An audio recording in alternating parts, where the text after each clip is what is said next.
a Nature, né, publicou um artigo assinado por 4 pesquisadores, né? E o artigo Política do Fique em Casa é um caso de falácia de exceção, né? Falácia da exceção.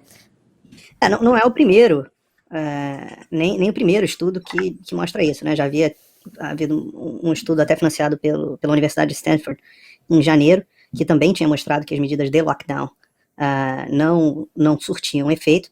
Já existe uma recomendação desde outubro da Organização Mundial de Saúde, através de um alerta muito, chamar assim, muito explícito, do Peter Navarro, o Dr. Peter Navarro, um dos diretores da Organização Mundial de Saúde, contra as políticas de lockdown. E no entanto, há bastante tempo, as autoridades continuam dizendo que políticas de lockdown são a maneira de enfrentar a Covid-19, né? Como eles não conseguem, geralmente, comprovar essa discussão com dados científicos, com números, apesar de eles baterem no peito o tempo inteiro e dizerem que são científicos, eles acabam tendo que recorrer a argumentos emocionais, né? Então, você vê, por exemplo, viralizou aí na internet a minha entrevista com a secretária de Desenvolvimento, Patrícia, não sei lá das quantas, de São Paulo, secretária de Desenvolvimento do João Dória, de São Paulo, na sexta-feira no Jornal da Manhã, na Jovem Pan, onde eu pergunto a ela o que ela tem a dizer, já que todos os estudos comprovam que as medidas de lockdown não têm efeito, e esse estudo, só tomamos ciência dele depois da entrevista, mas ele vem a corroborar. E aí, pergunto a ela o que ela tem a dizer aos comerciantes de São Paulo, os empresários que estão falindo, estão vendo suas vidas jogadas fora e as pessoas estão perdendo seu emprego. E aí ela tá no meu canal no YouTube, pra quem quiser ver, e aí num dado momento ela perde as estribeiras, claro, a pessoa quando é confrontada na sua mentira, normalmente a reação é essa mesmo, e aí ela perde as estribeiras e parte pro argumento emocional de minha tia tá no hospital esperando vagas, vidas importam, e a pessoa para de argumentar com a lógica, com os dados, etc, e entra na chantagem emocional, na sinalização de virtude, e enfim, nisso aí que é o argumento emocional, né, já que o argumento racional perde espaço. Então, saiu esse estudo, a Nature, para quem não sabe, talvez seja a publicação científica, Nature, Scientific American, enfim, são as publicações científicas mais tradicionais, mais importantes da medicina. Então esse não é um estudo feito pelo Dr. Hans Schukrut na Universidade de Zygmunt, ali que ninguém conhece. Ele é um estudo publicado na revista de maior prestígio. Um estudo desses, para ser publicado numa revista de maior prestígio, ele tem que passar por uma revisão, teria, né? Geralmente tem, né? Apesar da gente ter visto alguma, tá vendo cada vez mais uma ocupação ideológica das publicações científicas. Normalmente esses estudos passam por uma análise dos editores, da junta científica da revista, para que ele tenha um critério bastante alto. Então, quando você vê um estudo publicado numa revista como a Nature, isso tem um significado especial. Falando especificamente do estudo, né? Como você falou, esse site, Ítalo, que ele usa, google.com/covid/mobility, por que isso é muito interessante? Porque isso não é só um site, isso basicamente é o seguinte: todo mundo que tem um celular, esse celular ele tem uma ferramenta de rastreamento, tá? Então todos nós estamos sendo rastreados, seja você use Google ou não use Google, você está sendo Android, iPhone, etc. Todo mundo está sendo rastreado o tempo inteiro. Você tem como desabilitar e tal, mas de um modo geral está todo mundo sendo rastreado o tempo inteiro. E aí o Google lançou essa ferramenta de mobilidade para o Covid-19. Ela é anônima, ela não diz quem é quem, mas todos nós anonimamente fornecemos a nossa informação e eles compilam, sei lá, tem uns 50, 60 países, onde eles compilam onde é que nós estamos, o quanto nós estamos nos movendo, tá? E aí, baseado no quanto nós estamos nos movendo, dá para saber quem que tá em lockdown e quem não tá em lockdown, quem fica em casa, quem não fica em casa. Por exemplo, tava tendo uma discussão saudável aí com o Saidana, meu colega de Jovem Pan, no Twitter, onde ele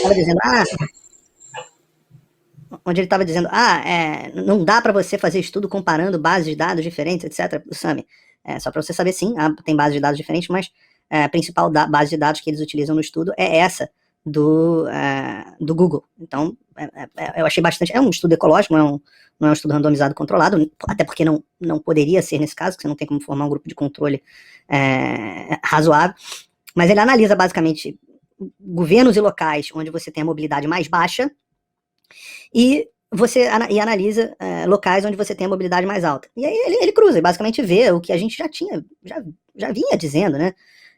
que lugares que implementaram medidas mais duras, seja a comparação entre estados diferentes do Brasil, seja a comparação entre estados diferentes dos Estados Unidos, seja a comparação entre países diferentes, lugares onde você teve medidas de lockdown mais duras, não tiveram diferenças significativas ou diferenças mensuráveis para locais que não implementaram. E aí, para ser mais preciso aqui para as palavras, eles não falam de lockdown, eles falam de medidas de fique em casa. E eu vou explicar a diferença. Mas ele fala, lugares que adotaram a política do fique em casa, onde as pessoas ficaram mais em casa, se tiveram menos mobilidade, não tiveram efeitos significativos nesse resultado, né? E a análise é bastante grande, porque foram 3 grupos, né, de dados analisados. Esses grupos do Google Report, 138 países e regiões, o Our World in Data, o Nosso Mundo em Dados, que é um outro banco de dados importante, é usado para vacina, é usado para tudo, é um banco de dados internacional grande. E lembrem que muita gente da imprensa ficou dizendo que o Brasil não divulgava números direito sobre Covid e tudo mais. Os números divulgados pelo Ministério da Saúde no Brasil foram considerados, são tão bons, segundo as pessoas que fizeram esse estudo, que eles foram utilizados separadamente como uma das fontes de dado para o estudo. Normalmente você só utiliza isso quando você tem, enfim, bastante precisão nos dados, confiabilidade nos dados. E aí, numa tradução aqui literal, eles dizem assim, em conclusão do estudo, usando essa metodologia e os dados que nós temos, em 98% das comparações, utilizando 87 regiões diferentes no mundo, nós não achamos evidência que o número de mortes por milhão seja reduzido ficando em casa. Nós não achamos evidência de que o número de mortes por milhão seja reduzido ficando em casa.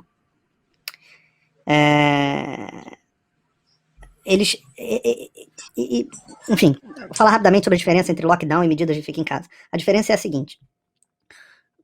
Nenhum dos dois termos tem nenhuma definição muito clara. Então, lockdown pode significar qualquer coisa. Tava aí de novo o Samidana falando, o Brasil não fez lockdown. Isso é uma coisa meio, a China não é comunista. É o mesmo argumento. A China não é, a União Soviética não era comunista, a Cuba não é comunista, a Venezuela não é comunista, entendeu? Porque como as definições são razoavelmente fluidas, então o sujeito fala assim, nunca é o suficiente para sustentar a ideia que ele propõe. Então, assim, no final das contas, o cara fala assim, a Venezuela não é comunista, porque no final tinha que ser mais controlado. China não é comunista, porque deveria ser mais controlado. Deturparam Marx. Então, o argumento é meio que deturparam o lockdown, entendeu? Porque quando não funciona, o argumento é sempre assim, não foi implementado da forma correta e não foi feito o suficiente. Que é uma versão do deturparam Marx, né? Então, o comunismo não funciona porque a doutrina do Marx não foi implementada da forma correta. O lockdown não funciona porque não fizeram um lockdown suficiente. Então, como você não tem uma definição do que é lockdown? A partir de 77,3% da população trancada dentro de casa com a chave jogada fora, é lockdown. Não, se farmácia tá aberta é lockdown, se mercado tá aberto... Assim, no Brasil você tem lugar, né, como acho que no Rio Grande do Sul, parece que na Bahia também, enfim, não sei, tem lugares aí no Brasil, onde as pessoas não estão podendo sair de casa para comprar nem o essencial, né? Agora, nem mais os produtos essenciais a pessoa pode sair de casa para comprar. Não, mas não é lockdown o suficiente ainda, precisa de mais. Fase vermelha é pouco, fase roxa agora, fase arco-íris, fase preta com cruz de malta. Enfim, falando, um componente que eu acho interessante chamar a atenção aqui, rapidamente, sobre o estudo, é o seguinte, existe uma coisa, um argumento que eu acho um bom argumento, tá? Que diz o seguinte, Paulo, olha só, seja razoável. Todo modelo SR epidemiológico, que é o tipo de modelo que a gente usa para estudar epidemiologia, todo modelo SR, ele tem um componente, por isso que o nome é S e R, né? Ele tem um componente que é das interações. E quanto mais interações entre pessoas contaminadas, mais infecção, mais transmissibilidade você tem. Faz sentido, né? Então você pensa o seguinte, se você tiver uma pessoa doente e ela tiver contato com 10 pessoas, ela tem uma probabilidade maior de transmitir vírus para mais gente, e a doença tende a se espalhar mais rapidamente, né? Então, eu estou lá, estive com 10 pessoas, essas 10 pessoas tiveram contato cada uma com 10 e por aí mais. Qual é o objetivo do lockdown, do fica em casa, qualquer coisa do tipo? O objetivo é você trancar a pessoa em casa para que ela interaja com menos indivíduos. Então, logicamente, você pensa assim, o sujeito está em casa, então ele não está interagindo com todo mundo, né? Então, em vez de interagir com 10 pessoas que eu interagiria durante o meu dia, eu só fui ao mercado, interagi com uma pessoa, e aí como eu interagi com uma pessoa, eu tô transmitindo, ou sei lá, com 3 pessoas eu tô transmitindo menos, e com isso a gente vai reduzir a velocidade de disseminação do vírus e vou espalhar menos a doença. Esse é um argumento que faz todo sentido do ponto de vista lógico. Quais são as pegadinhas nesse argumento? A primeira delas é a seguinte, você não sabe o quanto que você vai, de fato, reduzir essa transmissão. Você não sabe o quanto, qual é o efeito disso. Então, se eu deixar as pessoas em casa, quanto menos elas passam a interagir? Não se sabe. Será que qual o impacto disso na evolução do vírus? Também não se sabe. E aí a pergunta sei lá, digamos que com as políticas do Fica em Casa você consiga reduzir a taxa de transmissão do vírus em, sei lá, 3%. Em compensação, você arruina a economia, aumenta suicídio, aumenta violência doméstica, aumenta o uso de drogas, aumenta o número de pessoas que não estão fazendo exames médicos, medicina preventiva, não sei o quê. Vale a pena? Essa é uma pergunta. Uma das pegadinhas desse argumento é que ninguém sabe o quanto. Ninguém sabe. Ninguém sabe o quanto. As pessoas que batem no peito e dizem que sabem quanto estão mentindo. Todos os modelos SR são estimados, ainda mais porque esse vírus é um vírus novo. Talvez daqui a 5, 10 anos a gente saiba, depois de muitos estudos científicos. Agora, a outra pegadinha é que eles apontam aqui no estudo.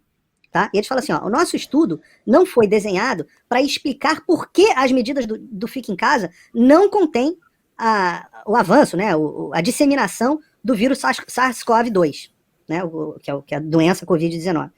No entanto, explicações possíveis que precisam de mais análise incluem fatores genéticos, o incremento da carga viral e transmissão dentro de casa, quando a ventilação é reduzida. Eu vou traduzir isso para português.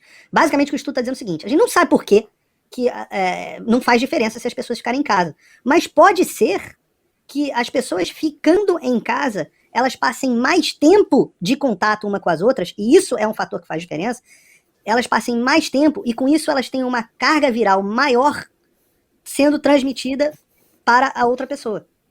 Olha que interessante. Então, aqueles 10 contatos que eu teria durante o dia, seriam 10 contatos não tão rápidos, não tão lentos, não tão duradouros, rápidos demais, a ponto de eu contaminar aquelas 10 pessoas. Ao ponto de que se eu me tranco na minha casa com 3 pessoas e eu estou contaminado, num ambiente que tem menos ventilação, eu fatalmente acabarei transmitindo mais. Isso faz sentido, vai ao encontro de outros dados que mostravam que a imensa maioria das transmissões de Covid acontecem no ambiente da casa do cara.